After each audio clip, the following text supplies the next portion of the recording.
Hi, a very happy new year to each and everyone out there. It has been an absolute journey with you all and solving POTDs for the last 2 years, I think so. So, I do have a lot to tell, but this video is meant for the editorial of New Year resolution.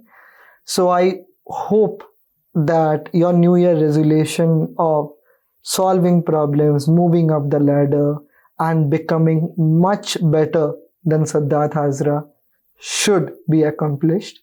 And all the best to you. More power to you. Now, let us head back to this problem. And this is me, Siddharth Hazra. I'm a candidate master at Code Forces.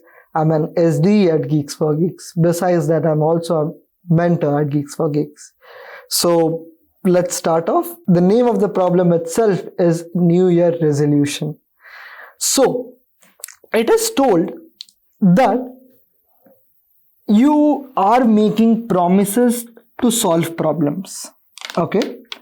And you would be solving, if you just solve up problems, the main thing to notice here is that the max number of coins, maximum coins that you can earn is 2024. This is the first thing that you need to notice. And next it is told, if the number of coin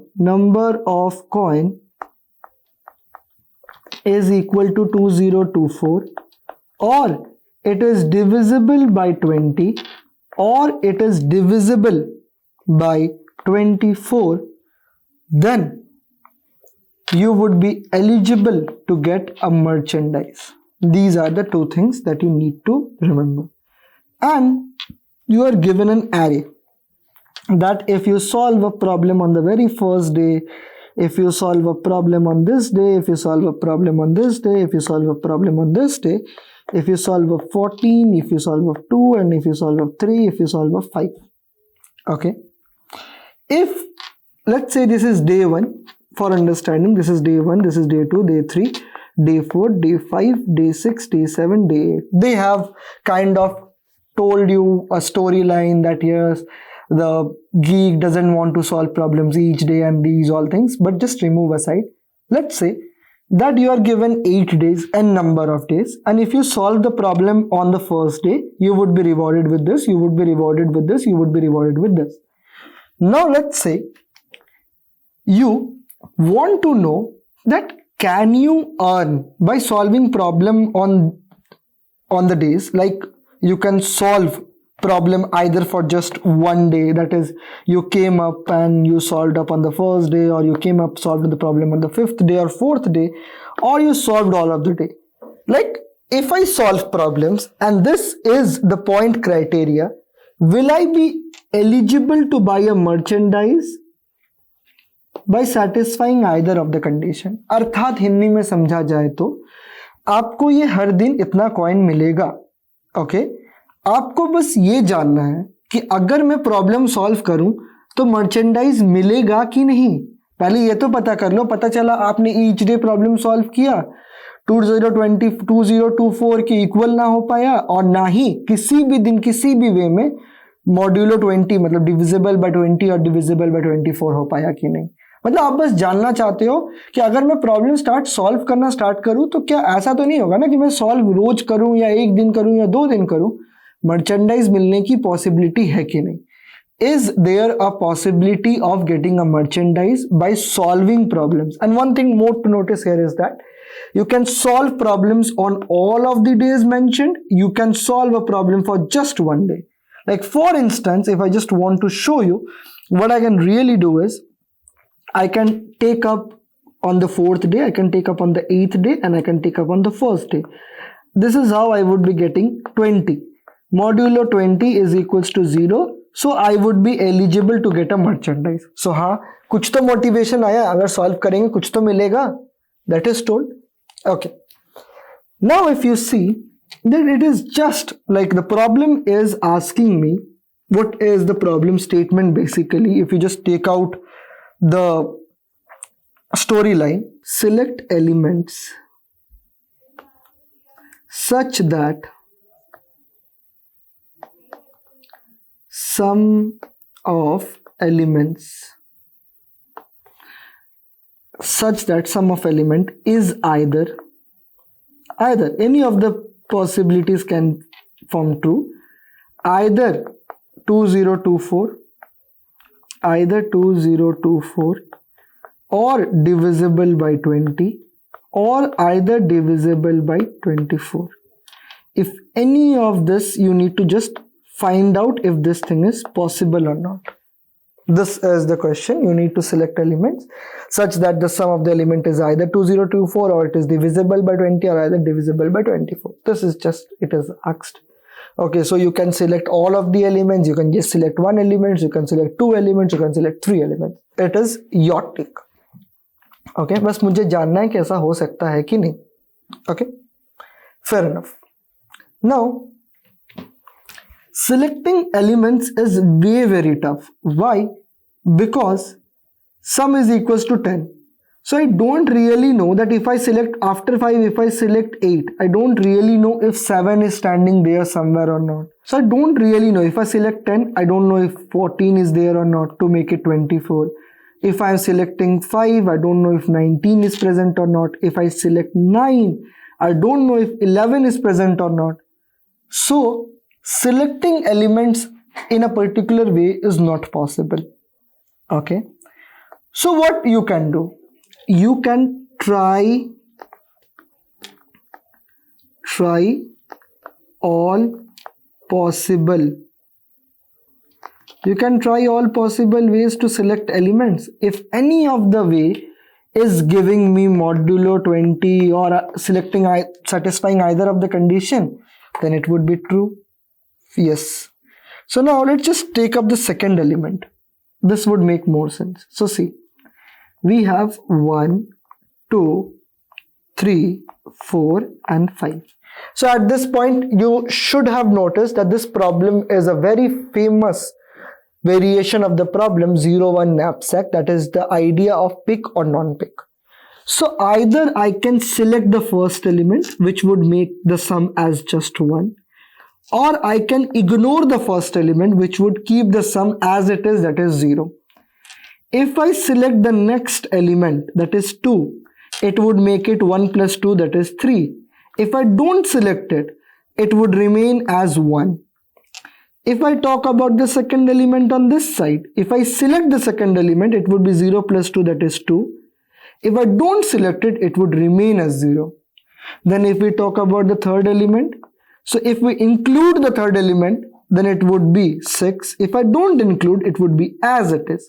If I include 3, it would be 4. If I don't include, that would be 1.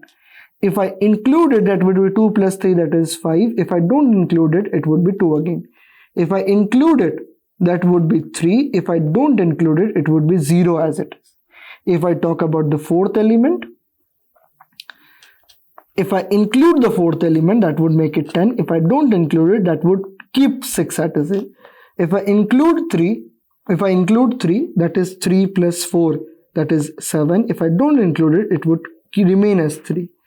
If I include 3, that would make it 7. If I don't include it, that would make it 4 as it is. If I include 4, that would make it 5. If I don't include it, it would remain as 1.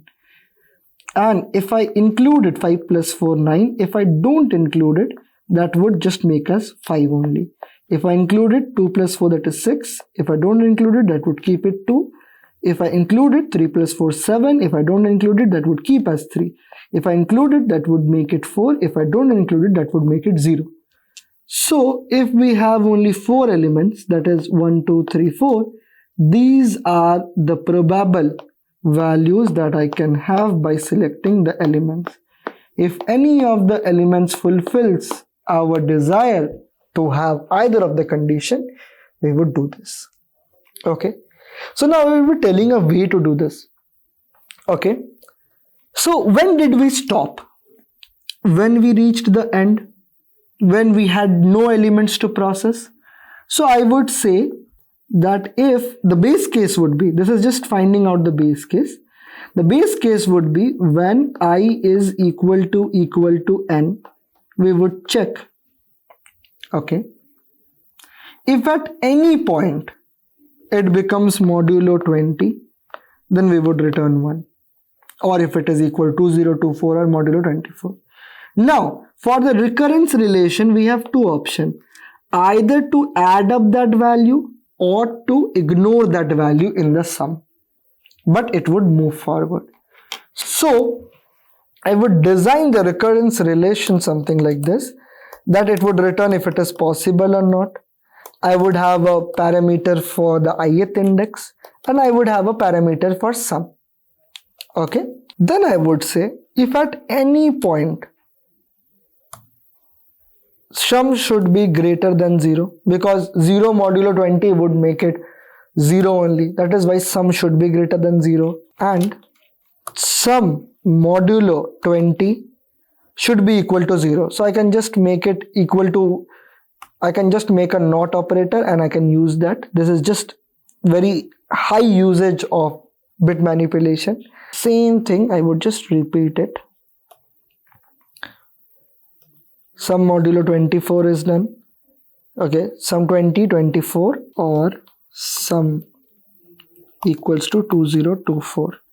If any of this of the condition is fulfilled, I would return a true, that yes, this is possible. Okay, what is this all about? If let's say we have something like 40 modulo 20 would be equal to 0, and not of 0, that is the not of 0, that is not of 0 would make it 1. That is why this would work if something of modulo would come into picture. Okay, and bit operations are fast, easier to write, more compact. That is why I am writing this. Now, if at any point I have exhausted my values, that is I have exhausted my indexes, then I need to stop. Or there is one more condition, I can earn at max 2024. But the values are more than 2024, I can never achieve that. Or if the sum is equals to 2024 or greater than equal to 2024. If at any point the sum is greater than equal to 2024, I would return 0. Sum greater than, if at any, because I can earn max of 2024. If we are coming at this point 2024, because we don't have any negative reward, so there is no point in moving forward. At this point I would say answer 1 would be not pick. Okay, not pick. So rec of I plus 1, sum would remain as it is. Okay, because see, if you come at this point, the sum is, if you come at the right hand side, the sum is as it is, but we are moving forward. And answer 2 would be rec of I plus 1, but this time I am including the sum, that is a of I. Okay, c of I, coins, I would be just passing it now. And then if either of the ways I can get a true value, I would return it. So I would say answer is equals to answer 1 or answer 2. So if let's say someone is returning false or 1 is equals to 1. Okay, that is how I would do it. So return the value of the answer, and here I need to just write int answer. So now after this point, I need to pass on the coins. So int c dash. Okay. And here also, so I didn't pass it before so that you don't get confused.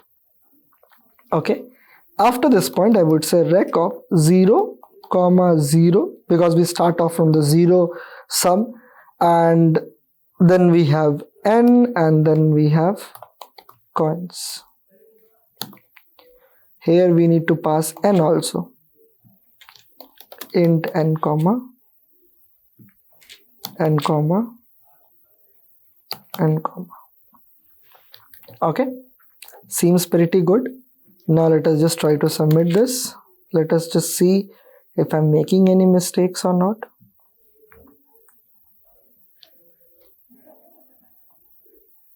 Okay, seems correct.